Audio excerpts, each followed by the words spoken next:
Tonight, we begin with a development that energy analysts, oil markets, and Western officials had feared, dismissed, and quietly prepared for.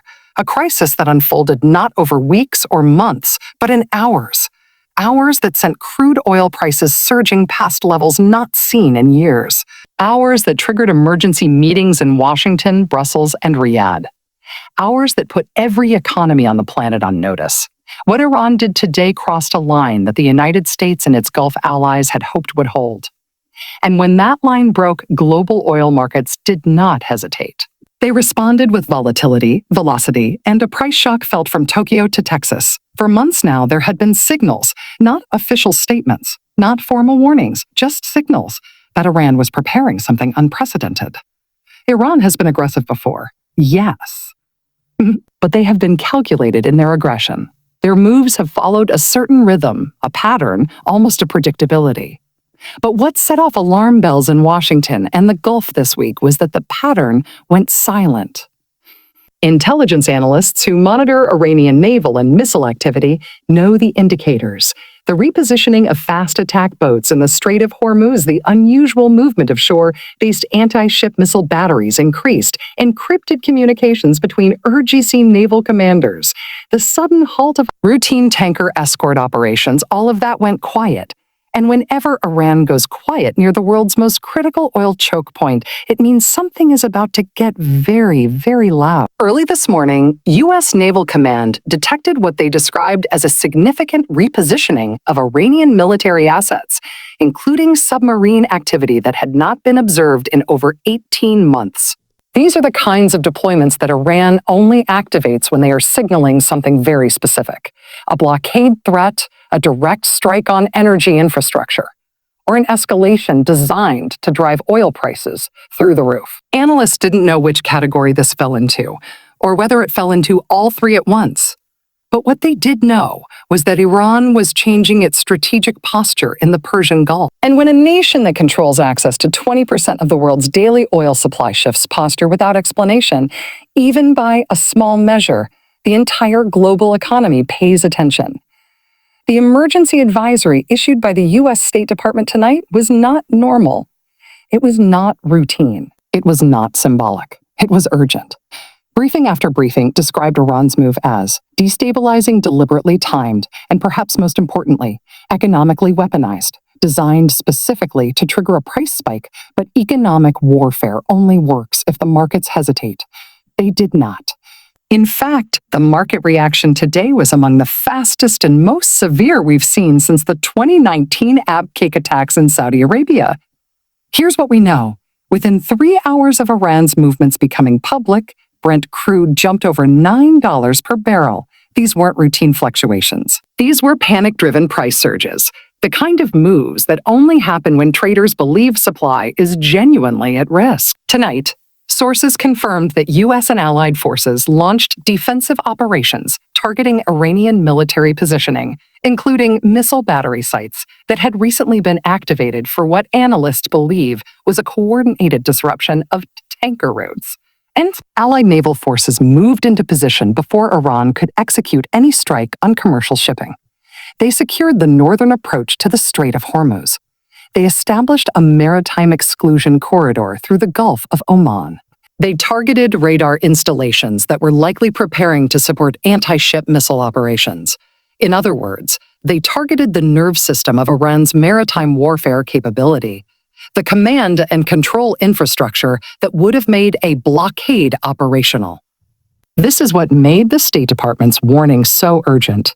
Iran's repositioning wasn't just symbolic, it was actionable, and the United States and its allies, understanding that fully, responded with force. Not recklessly, not impulsively, but strategically. They didn't bomb Iranian cities.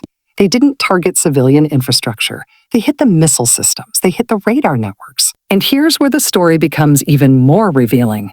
Intelligence officials now believe that Iran's latest move was designed to test the resolve of the United States and Gulf partners after months of diplomatic distraction in Europe and Asia. Iran wanted to see whether the West would blink. But instead, the opposite happened. The U.S. and its coalition partners didn't flinch. They responded with a precision and coordination so rapid, so rehearsed, that even Tehran noticed. You don't get Iran's attention easily, but today the coalition did. The coalition did. A senior defense analyst speaking with Reuters under anonymity described Iran's maneuver as a probe escalation, a way to test red lines without fully crossing them. But the coalition proved today that they remain both vigilant and capable. Their strikes were not only precise, they were sequenced so deliberately that Iranian command reportedly lost communication with two of its key coastal defense units within the first 40 minutes.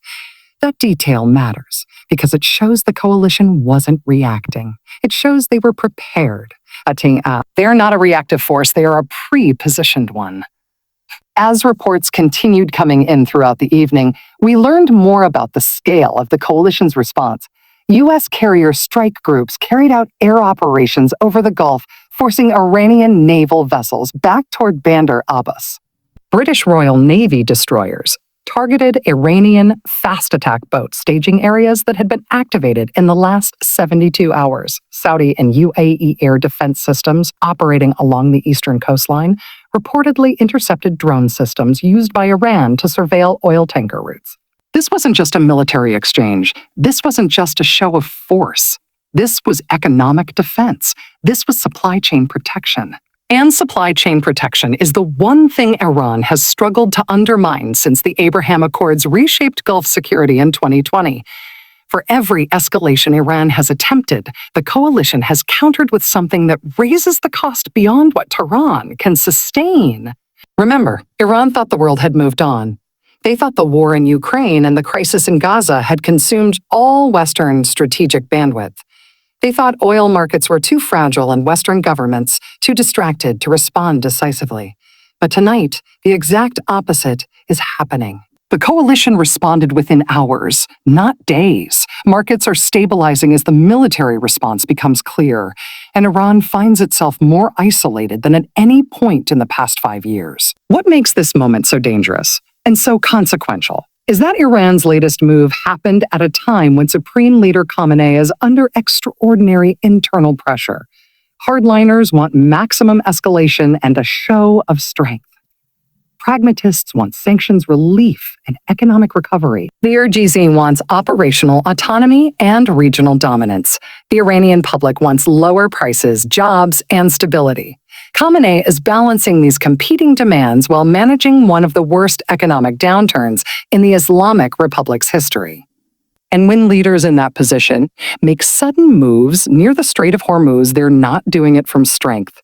They're doing it from pressure. They're doing it from vulnerability. The U.S. State Department's formal advisory, now distributed to all allied embassies and naval commands, was designed to signal that Washington is not willing to allow Iranian disruption of global energy supply. Officials said plainly that Iran's repositioning was inconsistent with international maritime norms and the free flow of commerce. That is diplomatic language for, do it again, and the response will be far greater than what you saw today. You don't usually hear that tone from Foggy Bottom unless the stakes are existential for markets, for alliances, and for the global economy. Meanwhile, the U.S. Secretary of Defense addressed allied commanders in a direct, unambiguous statement tonight. He said, "The United States will not permit any actor to weaponize the Strait of Hormuz against the global economy."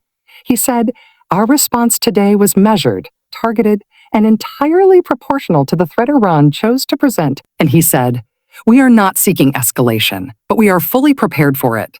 These are not rhetorical flourishes."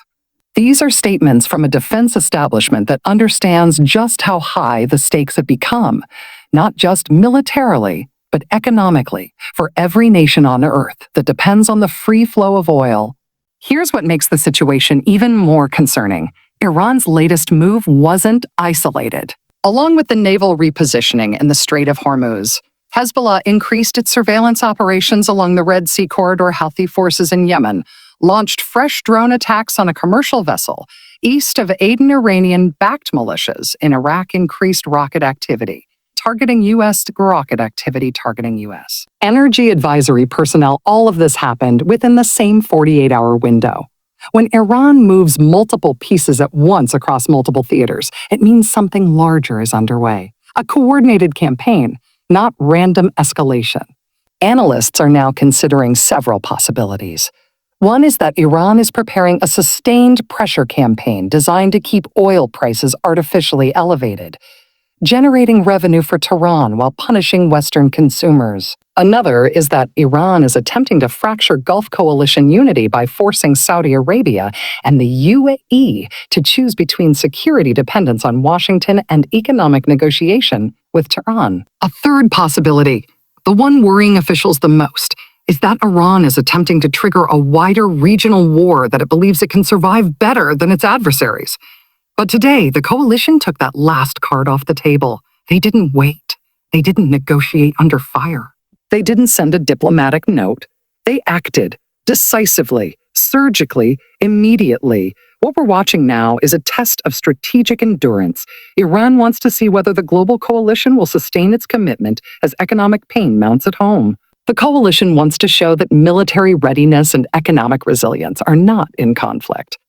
They are the same policy. The International Energy Agency wants to prevent a price spiral that collapses emerging market economies already drowning in debt. And the United Nations wants to prevent the kind of miscalculation that turns a confrontation into a catastrophe. Tonight, we've heard from energy security officials who are now monitoring every oil tanker in the Persian Gulf in real time. They say oil prices, while elevated, are beginning to stabilize as the military situation clarifies. They say Saudi Arabia has signaled it is prepared to increase output to offset any supply disruption. And they say Iran's decision to escalate is likely part of a broader strategy intended to extract concessions in ongoing nuclear negotiations, using the global economy as a bargaining chip. But the coalition is not capitulating. In fact, the coalition is signaling strength. Their response today, swift, surgical, and unified, sent a message to Iran that the era of cheap escalation is over, and it sent a message to energy markets that the world's leading powers are not prepared to allow the Strait of Hormuz to become a weapon. As the night goes on, we expect more details to emerge about what exactly Iran hoped to achieve with this escalation. But what we do know is that the coalition's response was timely. It prevented a potential blockade before it could be executed. It stabilized markets faster than many analysts expected, and it reminded every actor in the region that the cost of disrupting global energy supply has never been higher. What happens next will depend on what Iran does in the next 72 hours. If they stand down, this moment will be remembered as the day deterrence worked. If they escalate further, the coalition has already shown they are pre-positioned, rehearsed, and ready to respond. They have shown they are ready to defend the arteries of the global economy at whatever cost that requires. And tonight, for the first time in years, Iran appears to be recalculating. The Strait of Hormuz is quiet. Too quiet. And when Iran is quiet after a failed escalation, it means they are thinking. It means they are choosing their next move very carefully. Because tonight, Iran learned something it has learned many times, but perhaps never so clearly. The world will not pay the price of Iranian aggression quietly. The coalition will not hesitate when energy security is on the line, and the global economy, while wounded, is defended. This story is far from over, but tonight, one thing is clear. The Strait of Hormuz did not fall.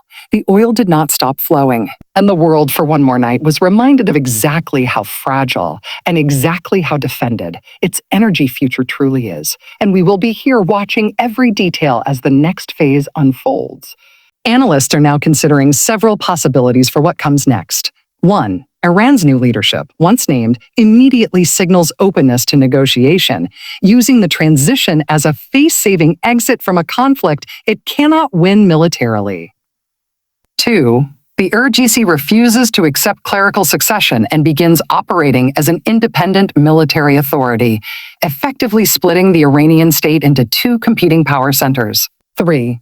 The possibility worrying officials the most. Iran escalates dramatically in the next 72 hours specifically to demonstrate that regime change from external pressure is impossible, regardless of who leads. But Israel and the coalition have already taken several cards off the table. They didn't wait for Iran to recover. They didn't allow the oil infrastructure to be rebuilt. They didn't give Tehran time to regroup politically. They struck again and again, until the smoke rose above the capital itself. What we are watching now is a test of institutional survival. Iran wants to show the world that the Islamic Republic cannot be broken by airstrikes. Israel wants to prove that sustained military pressure can force a fundamental political transformation inside Iran. The United States wants to prevent a full ground war while allowing the strategic pressure to continue. And the Iranian people, choking on smoke, crowding into hospitals, counting their dead, want something that no government on any side has yet offered them: an end. Tonight, we have heard from sources monitoring the clerical deliberations in calm. They say the assembly of experts has met more times in the past 2 weeks than in the previous 2 years.